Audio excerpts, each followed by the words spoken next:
thôi đâu mi anh lâu lắm luôn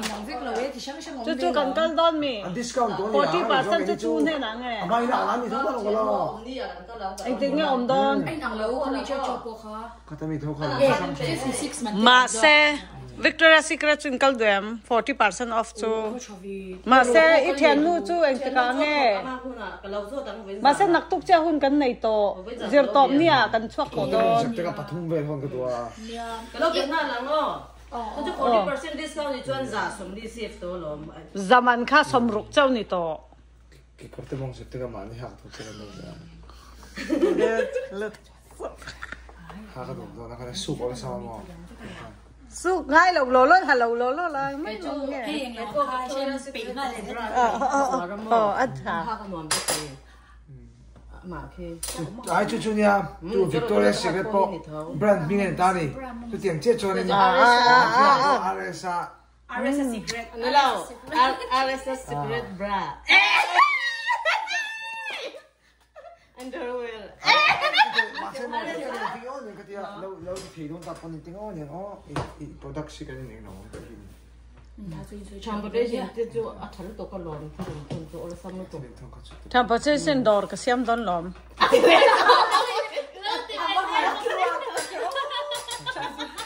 transportation mà đang lâu là cái này đẹp rồi đó biết sao ai ni lo an pan hi transportation an ma mo a cái in US lama transportation ka tiang nang in aizol thlen huna iba delivery yang kam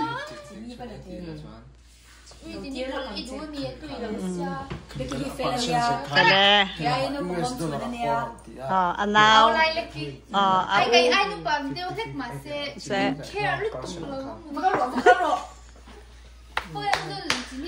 ai tak ki mos Victoria's Secret chu kai ma po kal khawa anh lâu te po khat ô số này thiệp cái thiệp sao cái này ka se lang che anh đó a products kamo ka fiam thu ne lo amai na siama min ti sak the ta le ani chu mo a fresh a tro ta le machine ta na chemical om lo ano chemical ngai lo máy nó bằng bao tiền về thì bắt lên cái này lâu thì xuống khá skin care thì về eyelash thấy ngất lâu eyelash she need to về thì skin to thấy zau no ni hi chu mo smart ve lo smart real ro tha bo mel tha bo ente tu po lo jin se I take care vek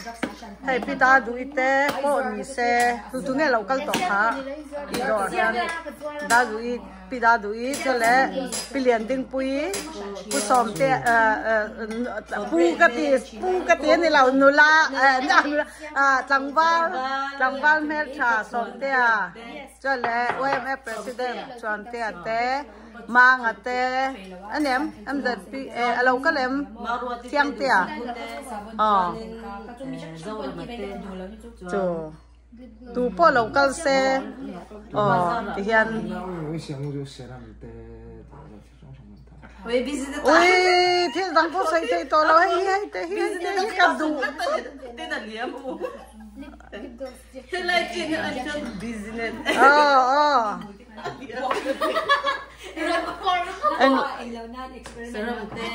saram tu nai nai kha eng nge kha saram chin hi mo enga nge chin hi om na chan athat da na nang lao at pakhat kha mai vun chuar le mai en na ne pakhat kha rejuvenating serum hay sensitive tam po mang thai ve lo ko sensitive tam juanation man thai la bang chi ka dang om mo machine kan mai thai tu man ang lo ba min serum ma po ken chu tho ka thai lo adang kha tu lâu hồng về rồi ani chu mit lama lo này chú mít làm này chú bác xoay nào ani chu skin a professional ania cái nào thì còn lâu thì đấy thì là chú đây cái là tí đủ cho này lâu sửa là lâu hòn chi là cái nào bỏ mỏ ni RSN ahon nanga an mai zir khan an mai zir an mai zir khan hey an mai zir saram kha enge recommend athai englawa thai ve kami kha lalo hi chu ka du chu asoi lai hi lai do ni athai ngi le bang bang na kina tu ro ai da bây giờ mình thì có thể hiện ra ai mê lên rồi chưa xét được nữa Nè giờ cho anh lắm bạn nó bị sưởi nó bị sưởi thằng nó bị microblading te chú eyelash te kaka Mizoram US brand ko rin chuang ang chưa rằng đấy microblading oti ai abulak zero don ka Mizoram mindor don ya ô ai cái gì đó lâu thiên we lâu busy de te mindor no native hay là mình giờ ở tiếng ai Hàn nó sao như này nha nhưng mà bây giờ What đâu Bekin TV rasa làm cái công việc kia Bekin terasa yang tak rồi người gì vậy mà bôi cái mà bố có buổi tối xa ra đấy anh ra business tuyển sinh tay ra ai alo tu na hianin serum chin hi le eng mo to nun serum chin hi le có website ở trong cái zuar trước mấy cái mà a website kay en tem cái mà brand nào po cái zuar trước có thầu về boya thì đâu mo akelaw hey anh ấy khá ba cái mình movie gì ạ star star là lâu mà hai mình star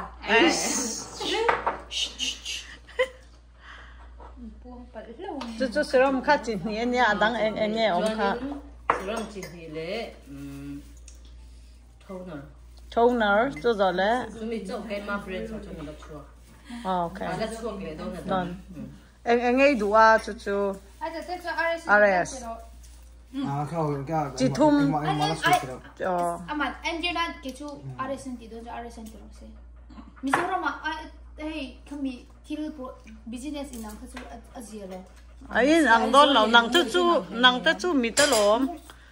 ai lung lei lam po khamo aresan ama in aron ki bek don mitte po chu mo ni love tu nam products kha aresan aron ai sa ti tum dan nang lo nang ma line chu dang ar sa ti tum dan chu madang chu thiam lo mai thai ai tu na soi chi ni ri lo kha chu mo ama idea chu ka idea le tu Victoria Secret ang khani te kin tu hi lai to hin ke ma i ya em po ni se tu na chuanin mo i mul ka ko pe lo hul dan che khoi pe hair remove ka hita mul chau nó thế không sao om lo là cái cũng chặt nó sẽ đầu xuân con này sẽ ma se vai ang ne yen fai mo na zo ka lo ma ang kha rồi hey mi pa mu tam le tu một lần đầu ngay khơi thì thi lệ mà ke ma ka zero bek te ka zero nga ke kan tan do na mi ni no ko ru tan ang thế mà cái đâu cái hồ đó là cái phay không nhỉ no salo ni minor do inun sai lo nu in mi nó còn nó khai luôn kai chu nghe thì đồ i mo mu ang lo lut to kan oma dai massage ke ro no nóng mà phơi nóng mà tu nha cái mà mi lo turin kal thai lo an tia mo te ta khata khanin khoi kam ba kalang a kan tianga mai he ai to có cái gặp quay thay không ngai Cristo te tu anh remote ở về lero sir zo hin ai left zo a mo ro ngai am poda niang a ke di do nga ni ka wa kai ro ta mo e ta tak ka ti ta lo mo ka tia ta tak ka ti liền nắng le thì phát tăng luôn bác thì lóc ăn le sâu nữa nè in anh cháu để thấy xem cái chú hay Becky hiền cái mình xem sạc đó na Mizoram à pel US brand kalau ti chua ka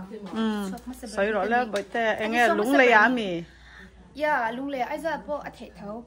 game hi eyelash ka ti china mo micro ta ki chu bulak la zero to turan ta eyelash is 3 years experience ka nei to ta so nin he US brand he mi ani pana siam tir thau ta tuna kan siam tir a hi sin chabi de ka ma zu zu ga ron ti chwa tu ma a chen je di ta ma te moi so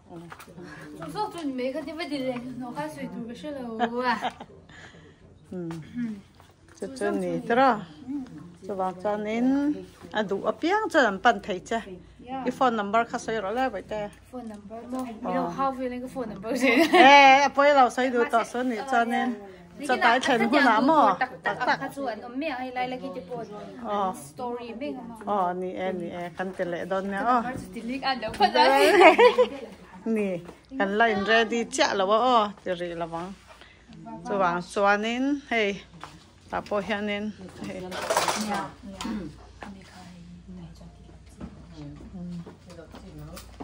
lẽ cần lỗ mẹ hay nị cho nên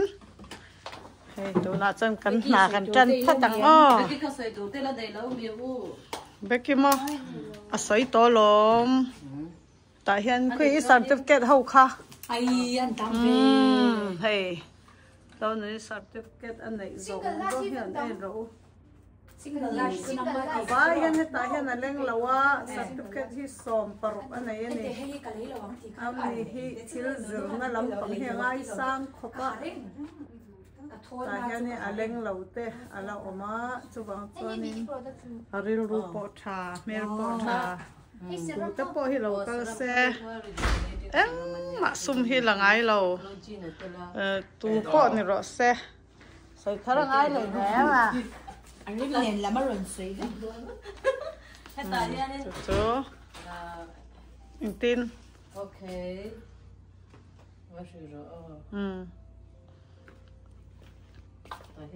cần ngồi lên xíu cần ngồi đây là cái đây đâu mà mấy rồi anh đi trên cái này hay là mà anh nói với chú là hắn thiếu la cái nó mà cái được sạch thấy nhá à thêm chú tỏ tất cả mà lệ thì em tại bữa chắc khá lại khá đây là cái đồ tiền không tiền đấy tôi mình lấy ôi chú lắm cái chú natural tối tệ khá khá đủ tối bờ tôi biết mà bác hạt thì lâu la với khán này thì bụng nga cho email thiam đó là cha sa cho email cha sa cái bằng lòng cái đoạn em chưa cái các phần nô mail cho em no boli ni phone in ole thế ole thì chuanin cô là chuanin cần hành rest vẹn này bye bye ule bye bye le bye bye